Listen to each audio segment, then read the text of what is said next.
ഹോസ്പിറ്റലിൽ കൊണ്ട് മോഹനേട്ടാ. മോന അതെന്നാ എനിക്കെന്തെങ്കിലും പറ്റിക്കഴിഞ്ഞാ എന്റെ ആലീസിനും കുഞ്ഞിനെ നീ നോക്കണേ മദനാ.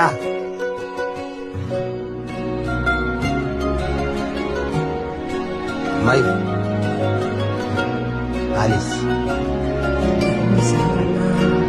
ഇത് ധൈര്യത്തിനോടെ കൂട്ടിട്ട് വന്നത് തലക്കടിയിട്ട് കൊണ്ട് ചായ കിടക്കുമ്പോ എന്തോ പറഞ്ഞെന്ന് പറഞ്ഞിട്ട് നാട്ടാതെ നീ വിചാരിക്കുന്നത്.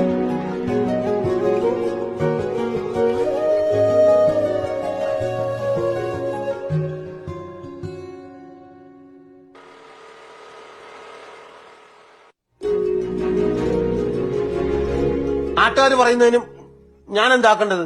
നാട്ടുകാർ പറഞ്ഞല്ല പറയുന്നത്. അങ്ങനെയാണെങ്കിൽ നമുക്ക് കല്യാണം കഴിക്കാം മദനേട്ടാ. നാട്ടുകാരുടെ പ്രശ്നങ്ങൾ തീരുമല്ല. മദനേട്ടാ എനിക്ക് മദനേട്ടന് ഇഷ്ടം തന്നെയാണ്. അത് മാത്രം പോരല്ല,